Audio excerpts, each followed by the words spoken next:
gente já tá aqui no papo, você tá vendo, né? Tô conversando com o Dr. Sérgio Timerman. Cadê a fichinha dele que não tá aqui comigo? Ah, me deram aqui outra ficha. Mas a gente vai falar sobre a prevenção de algumas doenças. E a prevenção é muito importante para que a gente tenha uma vida melhor, né? A gente realmente precisa se cuidar. E o Dr. Sérgio Timerman, que é cardiologista, é doutor pela Faculdade de Medicina da USP. É um currículo grande, por isso que eu preciso de ficha. Ele é diretor da Escola de Medicina da Universidade Anhembi Morumbi. Ele é diretor científico e ex-presidente da Fundação Interamericana do Coração, diretor do Departamento de Emergência da Sociedade Brasileira de Cardiologia. Ele é autor, editor de 6 livros na área de cardiologia, medicina intensiva, medicina de urgência, emergência, ressuscitação cardiopulmonar. Enfim, ele é o médico. Se você quer um bom cardiologista, Dr. Sérgio Timerman. É excelente. Agora, o check-up é fundamental, né, doutor? Check-up é bem importante para que nós possamos prevenir do que remediar um problema de clínico, um problema cardíaco, um problema geral na nossa vida. O check-up, quando bem indicado, quando bem trabalhado com o seu médico, ele pode salvar a sua vida. E daí a gente foi até as ruas para saber se as pessoas entendem isso que o senhor acabou de falar, dessa importância toda. E a gente ouviu coisas bem interessantes que eu vou compartilhar agora contigo e com o nosso telespectador em casa, ok? Ótimo. Vamos rodar. Você faz check-up todo ano? Quanto tempo? A cada 6 meses, não check-up, assim, 6 meses eu faço o que tem que ser feito, né? Os exames de rotina, o de colesterol, glicemia, enfim, esses exames rotineiros. Eu faço check-up para próstata, por exemplo, por causa da minha idade, a cada 6 meses eu faço. Eu faço check-up, mas todo ano eu tenho que fazer, porque faço acompanhamento na área de cardiologia. É, assim, mais o ginecológico mesmo. Eu levei um susto quase que eu morro porque não fazia esse acompanhamento periódico, então prejudiquei bastante. Vindo fazendo acompanhamento com antecedência, talvez não tivesse passado por isso, né? Perfeito. É isso mesmo, né? É, por aí tem mesmo. que fazer o acompanhamento com antecedência. Agora, o que eu reparo é que as mulheres, elas acabam fazendo muito só a parte ginecológica, né? Os exames que o ginecologista pede, então faz o preventivo, que é importante, tem que fazer, mas muitas vezes elas são relapsas em relação ao resto dos exames, ao coração. O que é um check-up? O check-up, na realidade, é uma avaliação de diversos órgãos, da parte do nosso organismo de uma maneira geral. Você pode fazer um check-up geral, como você pode fazer um check-up específico de cada área. Um check-up ginecológico, um check-up da parte gástrica, um check-up da parte cardiovascular. Existem empresas que fazem um check-up periódico dos seus funcionários, que eles fazem uma avaliação global. Mas eu diria que é fundamental um check-up. Um check-up ele não é feito só de exames, né? O check-up ele tem que passar por um bate-papo, uma conversa muito importante entre você e seu médico. O check-up que é feito somente com exame que você não tem essa interação com o seu médico, fuja. Porque geralmente aí você está procurando uma coisa que você muitas vezes passa até muitas vezes desapercebido. Quantas vezes nós não ouvimos que uma pessoa saiu de um check-up e passou um tempo, morreu mesmo depois que fez um check-up. Então eu diria que a primeira fase de um check-up é o momento em que você vai conversar com o seu médico e esse médico vai, através de uma conversa com você, vai começar um processo investigatório, um processo de investigação para avaliação do que a gente chama de prevenção primária ou prevenção secundária. O que é uma prevenção primária? Ela vai prevenir uma doença que possa vir a se instalar nessa pessoa. E secundária é quando ela tem uma doença, evitar uma recorrência desse problema. E é importante essa avaliação total, porque o corpo, eu entendo que ele é integrado, né? Exatamente. E se a gente, por exemplo, está cuidando só de uma parte, fazendo o exame ginecológico, por exemplo, às vezes tem alguma coisa ali que está acontecendo, mas que está relacionada a uma outra, que se não for feito um check-up inteiro, a pessoa não consegue nem perceber, né? Nós não somos estanques, nós não somos indivisíveis, né? Um check-up tem que ser realmente geral. Se você tem uma alteração ginecológica, essa alteração ginecológica às vezes está relacionada com algum outro problema em qualquer outro órgão. Um exemplo típico, e tem trabalhos mostrando isso, se descobriu que o homem, quando ele tem uma alteração, depois de uma certa idade, se ele tem uma alteração de disfunção erétil, uma disfunção sexual, muitas vezes isso é o primeiro sintoma de um problema cardíaco. Então, você não pode, num check-up, você não pode pensar somente em um órgão só. Eu sou cardiologista. Eu não posso, quando eu vou fazer um check-up de um paciente, é claro que eu vou olhar principalmente a minha especialidade, mas além disso eu estou olhando a pessoa como um todo. É fundamental no check-up que você seja avaliado como um todo. Tá. Então, você não pode fazer isso de uma maneira relacionada a especialidades. E quem é o médico que solicita um check-up completo? Porque se eu vou num especialista, ele vai pedir da especialidade dele. Como é que é não isso? necessariamente. Eu acho que hoje o médico, quando nós nos formamos, nós temos que ter uma atuação global. Eu sou clínico e eu me especializei em cardiologia. O que eu faço geralmente, por exemplo, com meus pacientes, eu peço, quando ele quer fazer um check-up, naturalmente eu avalio a minha área, mas eu faço uma avaliação geral daquilo que eu possa vir a encontrar. Por exemplo, se eu estou avaliando ele com 30, 40 anos, eu vou pensar em algumas doenças próprias daquela idade. Então, eu faço a avaliação geral, peço os exames, e se tiver alguma alteração que fuja da minha especialidade, é claro que eu vou chegar para esse paciente e vou falar, olha, agora nós temos que procurar um outro especialista porque está tendo esse tipo ou aquele tipo de alteração. Um check-up deve ser feito anualmente? Depende da idade, depende da idade do sexo e dos seus antecedentes pessoais. Acima de 40 anos, a gente recomenda que você faça um exame, uma avaliação preventiva. Mulheres, quando elas começam na idade diminuir a função hormonal, é importante que ela faça um check-up regular. Tá. Para o pessoal em casa entender, porque a gente, infelizmente, ouve muito nas conversas à toa. Conversa de bar, conversa de porta de escola. Tem gente que ainda fala assim, eu não faço check-up, eu não faço exame, porque quem fuça muito acha, quem procura acha. E tem gente que pensa que essa é a melhor forma de não achar nada. Mas, na verdade, quando a gente faz um exame preventivo, ele previne uma série de doenças. Quais são as doenças que mais comumente podem ser prevenidas através de um check-up, por exemplo? O check-up pode prevenir praticamente todas as doenças, desde uma doença de pele, a uma doença, um câncer, um problema cardíaco. Essa história, e isso é muito comum, não é incomum, que as pessoas eu não vou fazer check-up porque eu não quero. Quem procura acha, quem procura acha, mas muitas vezes você acha um problema que é possível ainda solucionar. Você pode encontrar um câncer numa fase inicial que você vai conseguir curá-lo. Você vai encontrar uma doença cardiovascular que, se você cuidar, ela não vai trazer um problema mais sério para você. Eu falo que quem procura acha, mas quem procura acha um meio de se tratar mais rapidamente. Acha ainda em tempo, né? Eu vi ali o senhor falando no nosso Povo Fala, ele disse que se ele tivesse feito um check-up, ele não teria infartado, né? Exatamente. E a gente realmente consegue enxergar isso através de um exame e trabalhar para que uma pessoa que tenha, talvez, a propensão ou que esteja caminhando para o infarto consiga reverter essa situação? Sem dúvida alguma. Hoje nós temos meios de avaliar. A doença cardiovascular é uma doença que mais mata no mundo. A gente tem que pensar nisso. Então, é uma doença extremamente prevalente.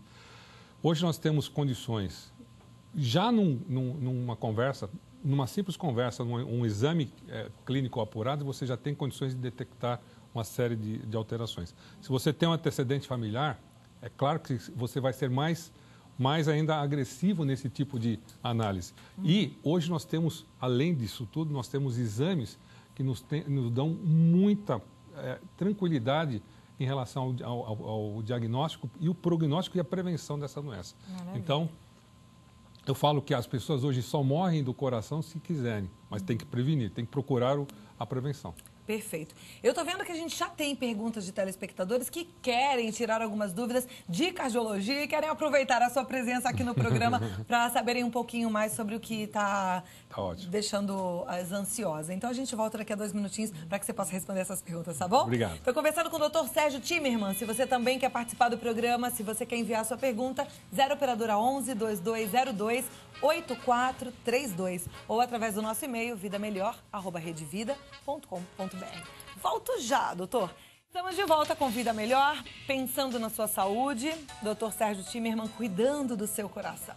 Você que já enviou a sua pergunta, presta atenção que agora é hora da gente ouvir as respostas. Se você ainda não enviou a sua pergunta, não perca a chance. Eu passei um pouco do currículo do Dr. Sérgio Timerman, mas é fantástico. Doutor pela Faculdade de Medicina da USP, ele é o diretor da Escola de Medicina da Universidade AMB Morumbi, ele é diretor científico e ex-presidente da Fundação Interamericana do Coração. Gente, olha, nas mãos desse médico passam as pessoas mais importantes do nosso país. Ele realmente é excelente e é uma alegria e uma honra recebê-lo aqui, viu? Muito obrigada por ter vindo. E a gente já tem várias perguntas. Eu fico feliz de saber que o nosso telespectador é inteligente, né? Tem um médico desses? Aproveita que a hora é sua, viu? A Sebastiana Edvirge de Andrade, ela é de Ipatinga, Minas Gerais. Ela diz que fez um check-up no coração. O médico disse que ela estava com as veias calcificadas, ou seja, o cálcio estava indo para as veias. Ele a proibiu de ingerir leite e seus derivados. Isso é algo grave? O que mais ela pode fazer na alimentação para reduzir esse problema? A calcificação é um final de um processo crônico, não só nas artérias, não só no coração, como em qualquer lugar do nosso organismo. O cálcio numa artéria, numa artéria não significa que a pessoa esteja com excesso de cálcio por causa do leite e derivados. Às vezes é um processo crônico, uma inflamação crônica dentro das artérias, que a finalização é uma plaquinha de cálcio. Se a gente for pensar, sabe, o cálcio, ele na realidade é todo o processo final de uma cicatrização. Se você pega, por exemplo, as baleias, quando nós estamos... você vê que ela está cheia de calcário, não é porque ela tem excesso de leite, não, é porque aquele cálcio ele vai se depositando naquela região. Isso significa um processo chamado aterosclerose. A aterosclerose, um dos substratos finais dela é uma calcificação dentro das artérias. Aí existe uma série de maneiras de você tratar isso. Não necessariamente que você tenha que fazer restrição de derivados lácteos. Muitas vezes você tem que fazer um outro tipo de tratamento, tem que conversar com o seu médico. Então, conversa com o médico. Eu gosto sempre, às vezes, de pegar uma outra opinião e eu fico pensando, não sei se eu estou certa, doutor, mas ela não falou a idade aqui, mas a mulher, ela precisa ingerir cálcio, leite, seus derivados, é importante para a prevenção de outras doenças como a osteoporose, por exemplo. Nós falamos que tudo na vida nós temos que trabalhar como uma sintonia fina, nem muito, nem pouco. Né? E cálcio é fundamental para uma série de funções dentro do organismo. Parar de utilizá-lo pode ser até muito prejudicial. Então, em excesso, ele é também prejudicial. Então, isso tem que ser um balanço que tem que ser avaliado pelo profissional que está pedindo. Então, é bom conversar com o médico, Sebastiana. Vai se cuidar. Aqui, olha, a Maria Cecília Caprara, ela é de São Paulo, disse que fez um eletrocardiograma e a conclusão deu extrasístoles supraventriculares pareadas e diminuição de forças septais. Ela tem 59 anos. Ela quer saber o que é isso, como é que ela conduz. O nosso coração, nós temos 4 câmaras. Os átrios, que são a parte superior do coração, e os ventrículos. Quando nós temos uma arritmia, uma extrasístole acima supraventricular, é que essa arritmia não está ocorrendo dentro dos ventrículos, e sim na região do átrio. Essas arritmias têm uma série de razões que podem acontecer. Desde, muitas vezes, nós podemos ter arritmia em coração normal, não ser nada, pode ser um estresse, pode ser alguma alteração metabólica, como problema de tireoide, ou mesmo febre, algum processo inflamatório, como pode ser um problema cardíaco. Então, a arritmia tem que ser avaliada, qual é a causa que está levando ela. Se pode ser, a primeira coisa que a gente sempre tem que afastar em qualquer pessoa que tem essa arritmia, se tem um problema coronária não, se tem um problema nas artérias do coração. E depois, se tem algum problema no sistema de condução do coração. Mas a grande maioria das arritmias supraventriculares são arritmias benignas e muitas vezes não sendo um problema no coração. Ok. O Joaquim Alves de Guzmão, ele disse que há 2 anos sofreu um AVC isquêmico do lado direito. Ele sente uma zonzeira na cabeça, fraqueza e dor na perna esquerda. Diz que trabalhava como taxista e pergunta se o senhor acha que ele tem condições de voltar a trabalhar. O acidente vascular cerebral é uma doença que é causada por uma interrupção que pode ser parcial, pode ser total, de uma artéria que nutre o cérebro. Isso que dá o que a gente chama de o acidente vascular cerebral, é o conhecido derrame. Tem uma série de razões que levam ao derrame. Quando você tem um derrame que já se instalou, ele falou, por mínimo que seja, houve um derrame, então você tem que ver qual foi a causa que esse derrame, se foi uma obstrução na artéria ou foi um aumento súbito da sua pressão. E se isso não trouxe nenhum tipo de sequela motora ou nenhum tipo de sequela neurológica, e essa pessoa está controlada, ela pode voltar a trabalhar, mas isso novamente tem que ser um trabalho feito do médico com o paciente. Perfeito. A Mercedes de Lourdes Cardoso, ela é de São Paulo, ela pergunta quais são os exames que vão contar se ela tem um problema no coração. Que tipo de exame a pessoa deve fazer? O primeiro é uma boa avaliação, uma boa conversa dela com o seu médico, que vai avaliar seus antecedentes familiares, seus antecedentes pessoais, e dentro disso ele vai pedir alguns exames. Nós temos alguns exames clássicos, que é como é que você avalia se você tem alguns problemas inerentes. Você vai avaliar se tem diabetes, você vai avaliar se você tem colesterol alto, vai avaliar no exame clínico se você tem pressão alta ou não, e dependendo da sua idade, vai se fazer um eletrocardiograma, depois vai seguir fazendo um teste de esforço, um ecocardiograma. Com esses exames, você já tem condições de evoluir ou não para saber se existe algum problema e, se for necessário, aí você, quando a gente fala evoluir, para exames mais que vão mostrar o tamanho desse problema. Mas, o que eu te falei, o importante é você conversar com o seu médico e ele aí vai dirigir o que você tem que fazer em relação ao melhor... Não tem uma fórmula pronta, não existe fórmula própria. Cada caso não. É um caso, cada história... Esse negócio de falar assim, olha, você chegou lá num médico, eu vou fazer um teste, um ecocardiograma, está errado. Você tem que conversar com o seu médico e ele vai fazer uma análise do que você precisa. O teste de esforço, ele nos dá muito subsídio. O ecocardiograma, que é a ultrassom do coração, nos dá muito subsídio. O próprio eletrocardiograma, um simples eletrocardiograma, nos dá muito subsídio. Mas é o que eu te falei, com isso você vai ter condições de avaliar qual é o nosso próximo passo, ou se com isso já é o suficiente para eu fazer uma prevenção. Eu fico feliz de ter um quadro como esse, porque ao mesmo tempo que eu consigo alertar a nossa população, o telespectador que está em casa, eles e eu também acabo entendendo um pouquinho sobre nosso corpo, sobre a nossa saúde, eu imagino que os médicos que também estão assistindo têm a chance de olhar e se espelhar num médico completo que vê o ser humano como um todo, que encara a medicina com seriedade.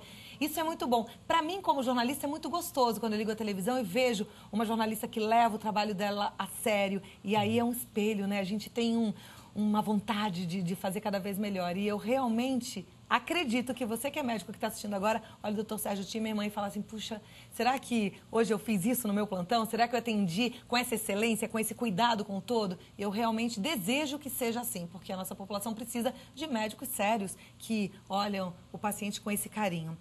Obrigada, viu, doutor? Isso é muito importante. A Luciana, de São Paulo, ela disse que tem 24 anos, não fuma, não bebe, realizou uma ultrassonografia com Doppler para verificar que ela tem muitas dores nas pernas e ela achava que era decorrência de varizes, mas não tem problema circulatório, as pernas continuam doendo muito e nenhum médico sabe dizer para ela o porquê. Ela gostaria de saber que especialista ela deve procurar. Ela já foi no ortopedista, no cardiologista?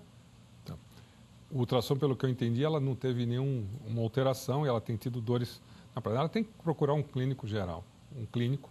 Quando a gente fala um clínico geral, muitas vezes o pessoal tende a falar, o clínico geral, ele vê tudo, mas não sabe nem tudo, nem todas as especialidades. É um erro. O clínico é uma pessoa que vai ter que olhar o paciente de uma maneira global. E é ele que vai dirigir se ela precisa fazer algum exame mais detalhado. Dores nas pernas não significa problema vascular. Dores nas pernas pode ser um problema ortopédico, dor nas pernas pode ser um problema vascular, às vezes um problema absolutamente postural, ou algumas outras alterações que tem que ser procurada. A gente consegue trabalhar ou minimizar essas dores através de uma avaliação minuciosa clínica e dirigir aí alguns exames específicos, se for problema ortopédico, problema vascular. Perfeito. A Elisângela, ela disse que tem 22 anos, ela é de Guaraciaba, Santa Catarina, e há algum tempo vem sentindo dores no peito e aceleração no coração. A pergunta dela é, para que esses sintomas me alertam? É bom saber que os sintomas, eles alertam a gente mesmo. Sintomas como esse alertam para o quê? Bom, se ela está tendo dor no peito e ela é uma pessoa jovem, a gente vê que ela é uma pessoa jovem, ela sente dores no peito e uma aceleração no coração. Ela tem que fazer, por mais jovem que ela seja, ela tem que fazer uma avaliação com um cardiologista para ver o porquê dessa dor no peito. Às vezes, nem toda dor no peito é um problema no coração. Novamente, tem uma série de outras razões que levam a dor no peito, né? E a aceleração no coração, você vai falar, poxa, ela tem uma dor no peito e uma aceleração no coração. Às vezes essa dor no peito leva ela a ficar estressada e aí ela acelera esse coração. Então, para ela tirar essa dúvida, ela tem que procurar um cardiologista para ele fazer uma avaliação e tirar o que a gente chama de diagnósticos diferenciais em relação a esse problema no coração. Ok. Se ela tem um problema ou não no coração. Conceição Fiore é de Fartura, ela disse que fez um eletrocardiograma e nele deu que ela está com espaçamento de primeiro grau. Ela quer saber o que é isso. Eu também, o que é espaçamento de primeiro grau? Isso é um bloqueio de primeiro grau. Bloqueio? Ela escreveu aqui espaçamento, chama bloqueio de primeiro grau. É um bloqueio de primeiro grau. Nós temos o coração, ele é regido pelo nosso sistema de condução. E o sistema de condução, ele tem todo esse sistema de condução, ele pode às vezes ter algumas pequenas interferências que levam a esse bloqueio de primeiro grau. Muitas vezes o bloqueio de primeiro grau não quer dizer absolutamente nada do ponto de vista de doença, mas tem que ser investigado. O bloqueio, o coração, ele precisa de um estímulo que saia do átrio e se espalhe por todo o coração. É isso que faz o nosso batimento, aquele tum-tá do nosso coração. E às vezes, quando você tem uma pequena falha, dá esses espaçamentos, esse bloqueio. O termo bloqueio é um termo que muitas vezes, puxa, eu estou com um bloqueio no coração, mas ele às vezes reflete absolutamente nada muitas vezes. O bloqueio atrioventricular de primeiro grau, ele muitas vezes é um fenômeno que não traz nenhum tipo de patologia no coração. Ok. O Otoniel Santiago, ele diz, eu queria que passasse o e-mail do doutor, pois não estou conseguindo encontrar. Queria que ele me respondesse quais são os exames do check-up geral. Como é que acontece o check-up geral? O check-up geral, ele passa primeiro por uma conversa com um clínico e o clínico vai fazer um interrogatório de todos os diversos aparelhos do organismo e depois um exame clínico da pele, do cabelo, dos olhos, do pescoço, do tórax, ou seja, de todo o organismo. Em seguida, existe uma série de exames de sangue, que fazem, a maioria das vezes são exames de sangue gerais, que avaliam o organismo de uma maneira geral, e depois alguns outros exames clássicos que se faz no check-up, né? Que é o teste de esforço, o eletrocardiograma, o teste de esforço, o ecocardiograma, o raio-x de tórax, o ultrassom de abdômen. E daí em diante, depois disso, ele deveria passar novamente pelo médico, avaliar essa primeira bateria e se é necessário ou não prosseguir com algum outro exame mais especializado. Mas geralmente é isso que se faz dentro desses check-ups. O check-up, quando o pessoal acha que vai para um check-up, ele vai fazer exame de sangue, vai fazer exames, alguma série de baterias de exame. Mas não, o check-up bem realizado, ele passa por um médico inicial, ele faz uma avaliação geral, seja com um exame, uma parte feminina e uma parte masculina, e depois é que ele inicia a bateria de exames de sangue e outros exames. Depois tem uma segunda etapa no qual ele vai avaliar o resultado desses exames novamente com o médico que fez essa avaliação do check-up. Perfeito. E se você quiser tirar alguma dúvida, e respondendo também já aqui a solicitação do Otoniel, o e-mail é stimerman@imb.br. O Dr. Sérgio Timerman é o diretor da Escola de Medicina da Universidade AMB Morumbi. Então, stimerman@imb.br. Doutor, tem tantas perguntas aqui, eu fico com o coração partido, porque eu queria fazê-las agora, mas eu vou pedir para que depois o senhor responda todas elas, tá bom? Muito obrigada pela sua presença. Eu que agradeço. Muito bom a gente entender um pouquinho sobre o nosso corpo, nossa saúde, viu? Quando nós falamos, vale isso em medicina também, é melhor prevenir do que remediar. Eu prefiro tratar tratar não, prevenir, trabalhar uma pessoa que ainda não tem doença do que já receber uma pessoa já doente. Então vamos fazer check-up. Muito obrigada, doutor. Eu que agradeço. Até a próxima vez. Muito bom recebê-lo, viu? Obrigado.